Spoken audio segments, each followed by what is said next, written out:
Well, good evening, everybody. As we begin this meeting, I will ask everyone to please silence cell phones and other electronic devices. And of course, I'll remind council that our procedure bylaw prescribes the use of technology during council meetings. It is 6:30 p.m. I'll call this council planning meeting to order.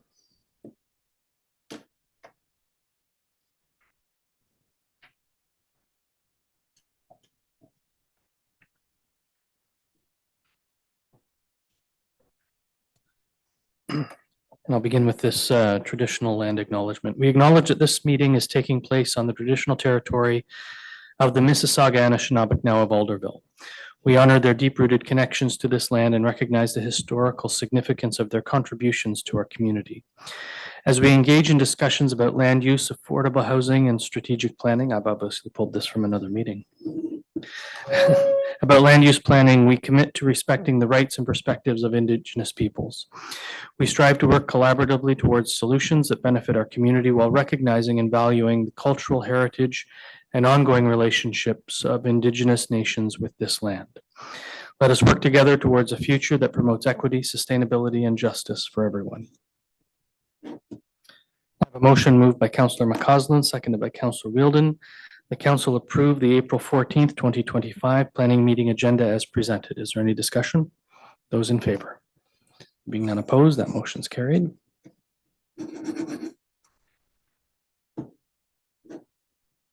Members of council, have you any declarations of pecuniary interest? And if so, please state the general nature thereof. And there are none noted. We have no listed delegations this evening, which brings us to our statutory public meeting with a motion moved by Councillor Wright, seconded by Deputy Mayor Anderson, that council move into the statutory public meeting, April 14th, 2025 at 6:32 p.m. Is there any discussion? Those in favor? Any opposed? That motion is carried. The Municipality of Brighton takes steps beyond the requirements of the Planning Act to engage the community in land use planning initiatives. The municipality also holds a statutory public meeting on the planning item and then receives a staff report with a recommendation on which council will make a decision. It is during this meeting that council depends on the community to provide input for our decision. This input may be received in advance of the statutory public meeting by sending correspondence to the clerk's office and/or by making an oral submission to council at the statutory public meeting. This will best inform council on the land use planning matter prior to council making our final decision. Recent statutory changes limit appeal rights to only the applicant and specified regulated persons. For details or information on the new appeal process, please visit the Municipality of Brighton website.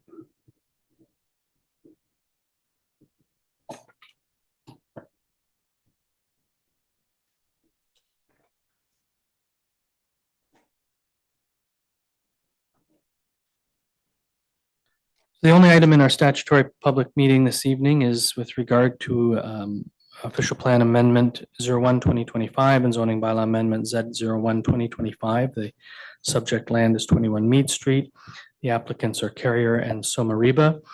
The purpose of the public meeting is to address requirements under the Planning Act for hosting a public meeting for council to make a decision and to obtain public input towards making a decision on the proposed OPA and zoning bylaw amendment applications. So, Mr. Warren, by what method and on what date was notice of the applications given? Through you, Mr. Chair, notice of the subject applications was provided in accordance with the Planning Act by mail on March 24th of this year. All property owners within 120 meters of the subject property would have received that notice. Additionally, there was a notice placed, which I notice is still there today, on the property, and it was also circulated to all applicable agencies under the Planning Act at that time. Thank you, Mr. Warren. And would you please explain the purpose and reason for the subject applications before council this evening? Gladly. In essence, the purpose of the subject applications is to amend both the municipal official plan and the zoning bylaw in order to allow the conversion of the existing residential duplex, which has a residential and commercial official plan designation, to a fourplex development. No new buildings are being proposed at this time. No new buildings are planned. In terms of the official plan amendment itself, the subject lands are currently designated as core commercial, which allows residential uses in conjunction with permitted commercial uses. The proposed redevelopment of the site is looking for residential uses only, and as such, the official plan amendment was required. It seeks to redesignate to a special development area. It's actually development area number 17 to permit the fourplex residential dwelling. The zoning side of it, it's core area exception number 7 right now. And that zone does not permit residential uses exclusively. Therefore, the subject application seeks to amend the current zoning to allow for the use proposed. Thank you, Mr. Warren. Are there persons present who have questions or comments regarding the subject application? No one on Zoom? Members of council, any questions or comments? Councilor McCausland. Thank you, Mr. Mayor, and through you. Since you're adding a couple more people to the building, I was just wondering if you have taken a look at the parking and if it will add more cars on the street or not. Through the chair, where the one of the requirements that we did look at was for the site plan of the entire the subject lands. Since there are 4 residential dwellings, or we're going to have 4 residential units, the zoning bylaw in section 5 actually provides us with the parking standards. It's 1.5 per residential unit, so times the 4 would be 6 parking spaces, and they have provided for 7 parking spaces. Thank you both. Any other questions from members of council? Mr. Warren, any final comments? None at this time. Happy to answer any questions. Thank you. I'm assuming council wants me to read this motion. It's moved by Councilor Wheeldon, seconded by Councilor McCausland, that council receives the staff report dated April 14th, 2025, regarding the subject applications for 21 Meade Street, being official plan amendment application OPA 01-2025 and zoning bylaw amendment application Z01-2025, and further that council enacts a bylaw to rezone the subject lands from the core area exception number 7 zone to urban residential 3 exception number 17 zone, and further the council adopt official plan amendment number 19, which will redesignate the subject lands from core commercial to special development area 17. Is there any discussion? Councilor Wheeldon. Thank you, Mayor. Just wanted to note that housing advocates have been promoting the idea of allowing up to 4 units per lot in any zone as of right across the province. I hope that future fourplexes don't have to jump through quite as many hoops as this one does. Indeed. Anyone else have any comment on the motion? All those in favor? There being none opposed, that motion is carried.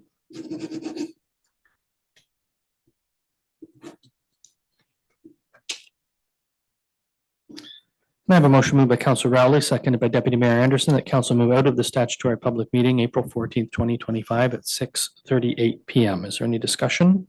Those in favor? There being none opposed, that motion is carried. Folks, you're welcome to stay, but you don't have to. Thank you.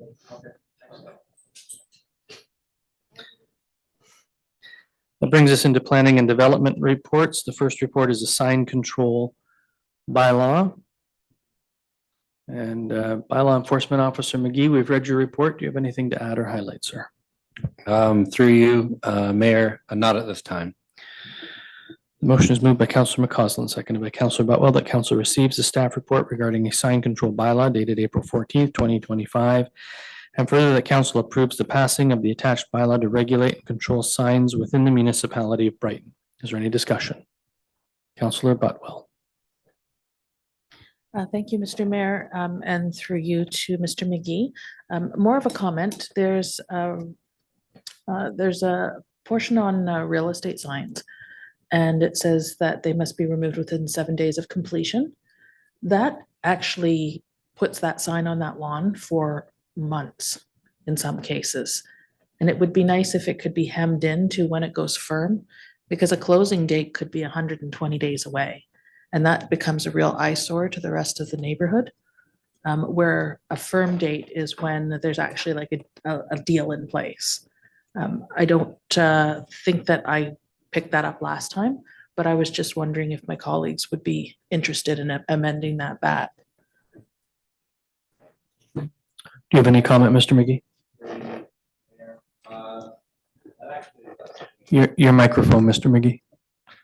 Through you, Mayor. That's actually unchanged. We did not change that from the 2003 bylaw into the new one. So if we wanted to incorporate new wording, I welcome that. Okay, yeah, I did not compare it to the old one, but I just was reading it, certain sections more thoroughly this time. And I just noticed that that could be potentially a very long period of time on a lawn. There's no reason other than self-promotion that people would want it on a lawn. And a week after firming up is more than sufficient to say like, yay, the house is sold, and then it comes down and the neighborhood goes back to normal. Okay. If you have a street with a lot of activity, you could end up with a dozen signs if we're allowing for that. I know it's never been an issue before, but I do notice some things just sit there forever and the signs fall over and no one's watching them. We do put it, as a realtor, we do put in our schedule to remove it. So it's not causing anybody any additional inconvenience to take it down that much earlier. Okay. If my colleagues would be open to changing that.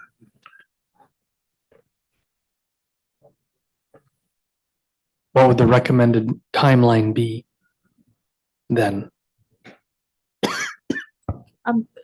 Something significantly less than 7 days after closing or completion. So completion is when the deed's actually transferred over.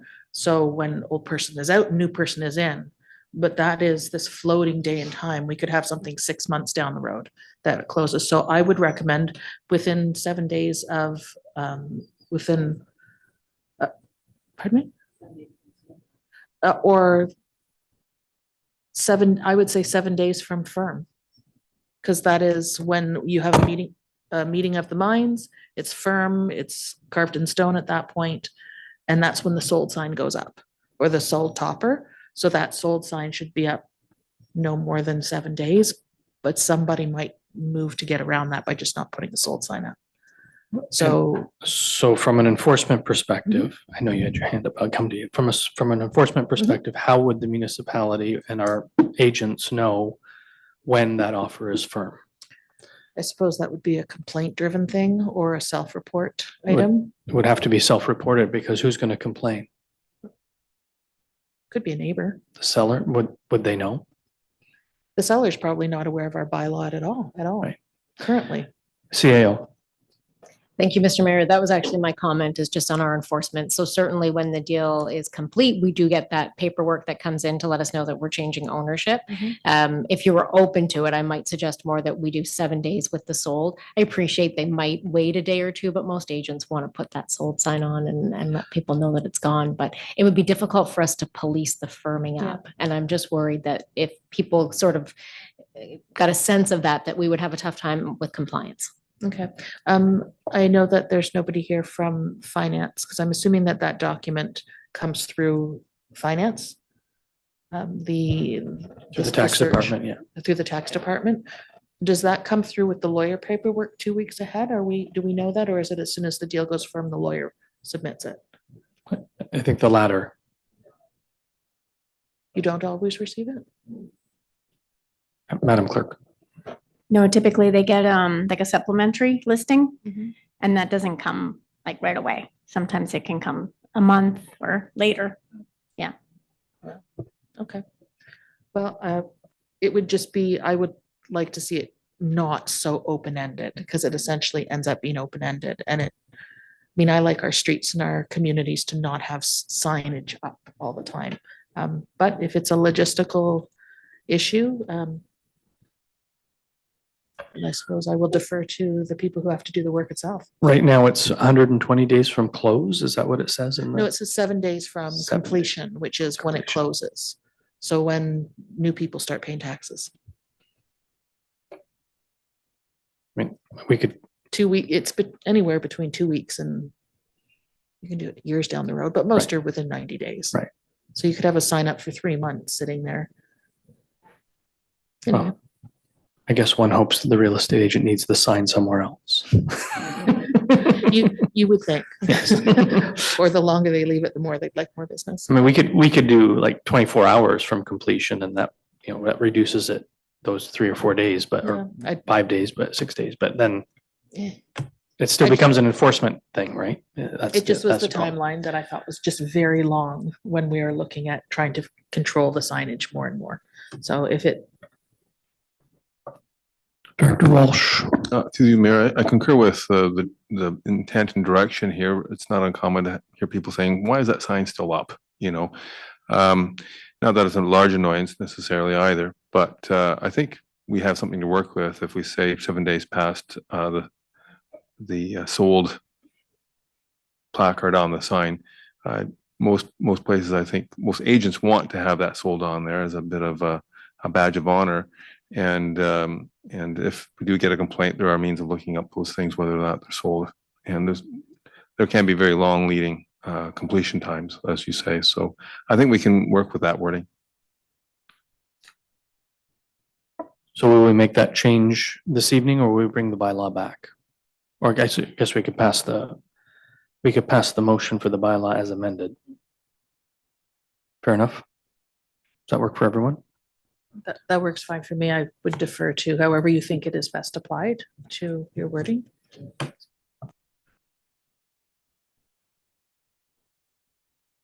Councillor Rowley. Just a comment, Mayor, to Mr. McGee. Thank you for shrinking down the big signs on Main Street. 6 by 6 works for me. Thank you. Thank you. Anyone else on the sign bylaw? So I have written Councillor McCausland as amended at the end of this motion, and Councillor Botwell as the seconder. You're okay with that? Any further discussion? All those in favor? There being none opposed, that motion is carried.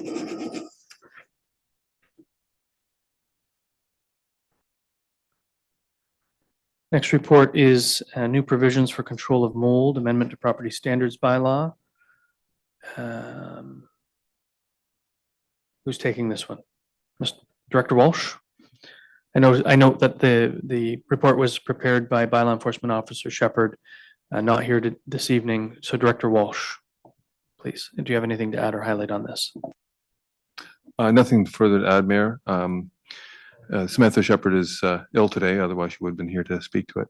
But yeah, nothing more to add. An amending bylaw to the property standards bylaw will be brought forward to council next day, if so approved. Thank you for that. I'm sure she's disappointed. I know how exciting it is to come and present to council. The motion is moved by Councillor Wright, seconded by Deputy Mayor Anderson, that council receives a staff report number PD 2025-41 regarding amendment to this property standards bylaw number 099-2020 to include a provision for mold, and and that council approve an amendment to the property standards bylaw number 099-2020 that inserts a definition of mold and provisions related to the control or mitigation of mold as shown in attachment number 2 for this report. And further, that the property standards bylaw number 099-2020 be consolidated, showing the recommended insertions, and be posted on the municipal website. Is there any discussion? Councillor Wheeldon.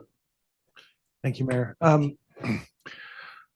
I am glad to see that there's something we can do to address mold. That makes sense to me. I am very conscious of the fact that often people, and it's even mentioned in the report, often people who are dealing with mold in this regard are tenants and trying to get their landlord's attention on an issue. In some cases, having an issue like this addressed that in some cases requires actually minor renovations can open up the door to a renoviction, where a landlord says, well, I need to renovate this home now, and so you're going to have to find somewhere else to live. And I have come across people who are trying to quietly deal with mold themselves because they know that if they talk to their landlord, they are very likely to be evicted. And so I don't think the answer to this is that we shouldn't address mold, but I do want to keep it front of mind for all of us that sometimes the way that we enforce matters like this, and it happens with fire code stuff all the time as well. Take someone from a maybe unsafe living conditions to even worse living conditions, sometimes living on the street. So I don't know if we have the ability at a municipal level to bring some kind of landlord bylaw that would require better supporting tenants who are facing rent eviction, but it is something that I've been thinking about for a little while. Mayor, do you know if there's anything we can do at this level? I don't know. I think all landlord tenant issues belong at right now, the responsibility of the province. And I think we all know how hand-wringing that process can be for both. If you have a difficult tenant or if you have a difficult landlord, it can be an incredibly frustrating and difficult process. So, but I don't believe there's anything we can do at this level, but perhaps we can take a look around, see what options we have. Councillor Botwell. Most definitely not a solution. But one thing that we could look at as a way of helping to prevent situations from deteriorating to the point where there's mold is to look at licensing landlords within the municipality with an annual inspection, something like that. If there's a buy-in for that kind of idea, it would involve the municipality going in either through the fire department or bylaw and having a look and making sure that it's safe for habitation in order to get that permit. It would also give us an idea of how many units are being rented in our community. So I'm sure that's one of the options that staff will bring back as a concept after some research is done. Thank you for the highlight, the highlight of that. I guess I'm also aware of the more pressures we put on people who might want to be landlords, the less likely they are to go down that road, and that creates a whole other kettle of fish. So we will tread lightly, as we often do in these matters, but we have to be sure we're protecting the people of Brighton, both renters and people who would want to be landlords. So we will, as I say, we will tread lightly and try to figure this one out. It'll be a balancing act, as so many of the things we do around this horseshoe are. Anything further, Director? Nothing much, Mayor, just that this is brought forward because we have about 3 major complaints right now. You see the pictures there. They are very significant mold issues, and the current bylaw does address it in a purposeful but less direct fashion by speaking to ventilation mechanization, so that the HVAC system in the house should be working, or the building should be working to adequately deal with the mold issue and keep the moisture out of the living environment. But that's not always doable in some of the older houses that don't have the up-to-date HVAC, and they may not have the insulation. That then you get that heat differential between the outside and the inside. It causes moisture and etc. So, but there's our cheaper workarounds. There is encapsulation with mildew, mold resistant paints and things like that that should hopefully avoid the rent eviction. And you see in the proposed bylaw there is that the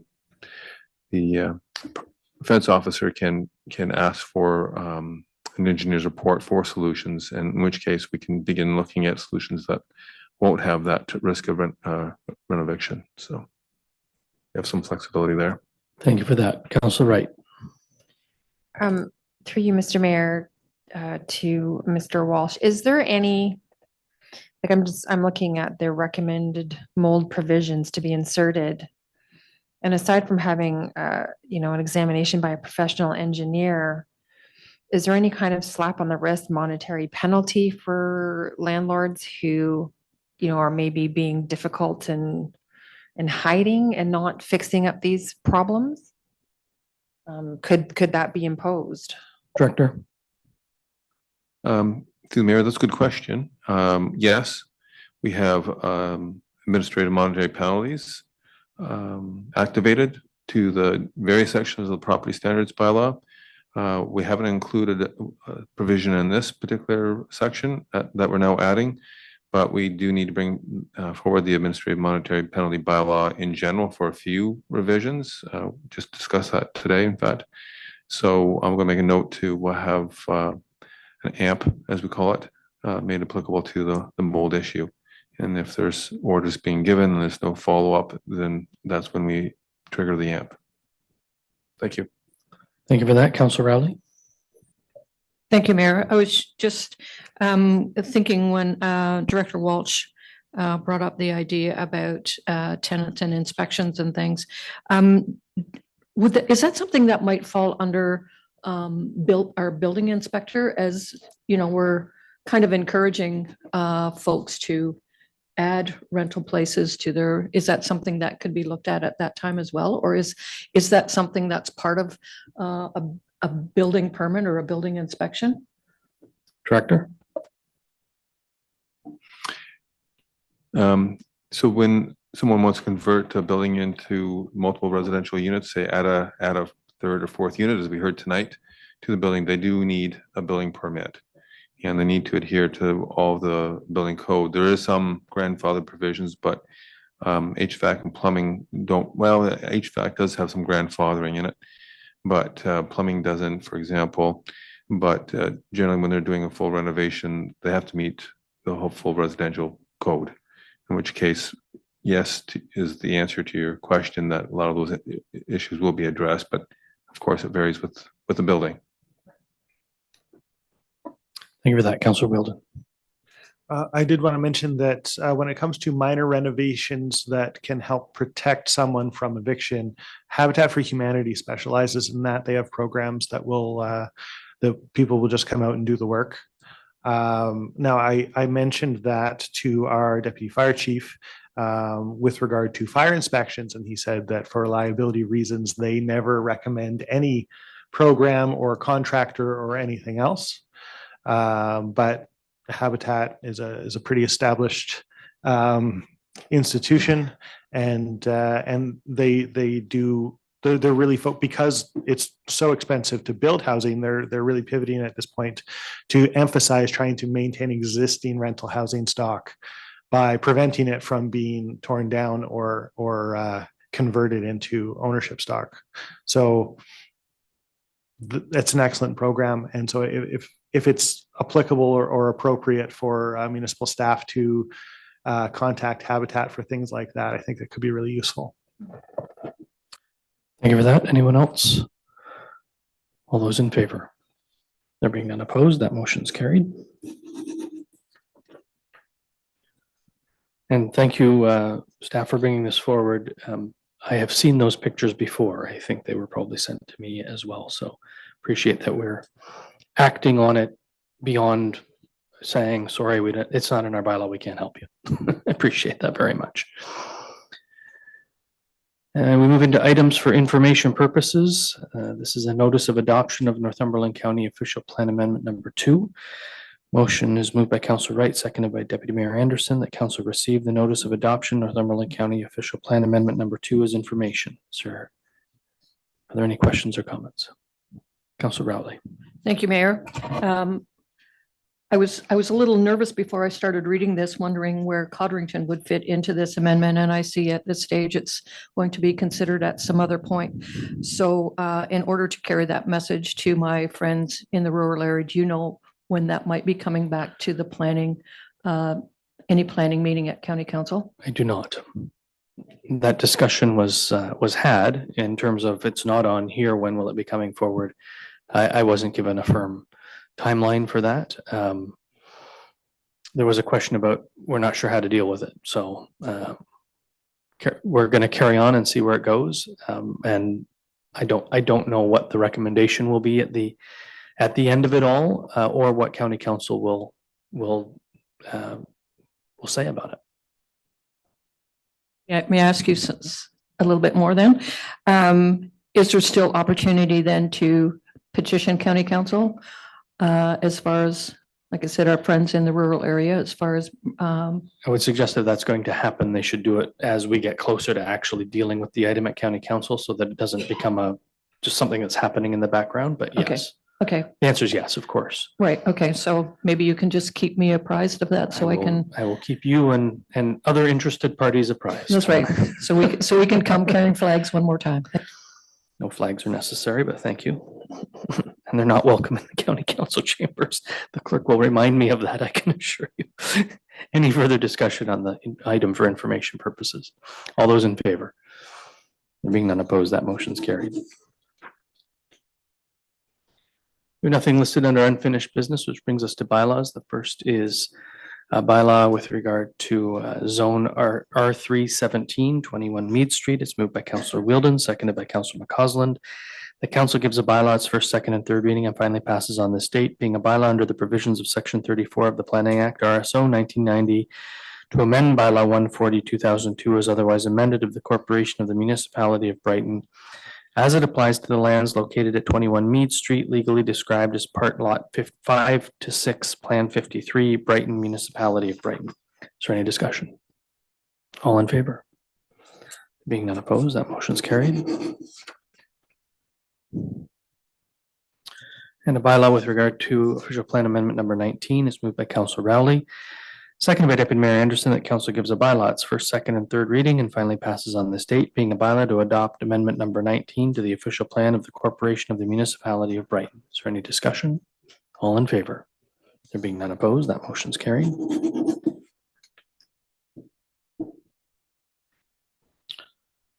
And motion with regard to the sign control bylaw.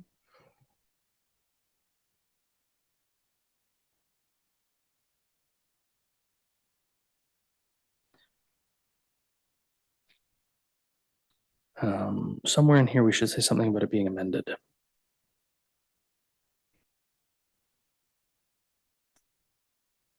Because the bylaw we're reading is not the amended version. Is that fair? Councillor Wheeldon, you're the mover. You okay with that? And Councillor McCausland?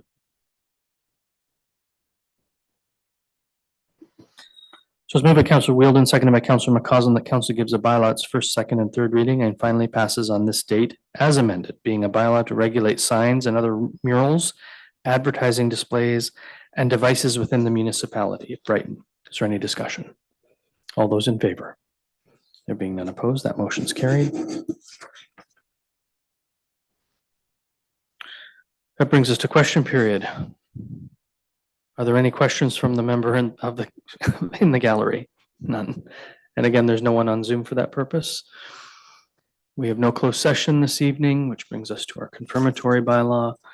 It's moved by Councillor Wright, seconded by Deputy Mayor Anderson, that council gives a bylaw its first, second, and third reading and finally passes on this date, being a bylaw to confirm the proceedings of the Municipality of Brighton Council planning meeting held on April 14th, 2025. Is there any discussion?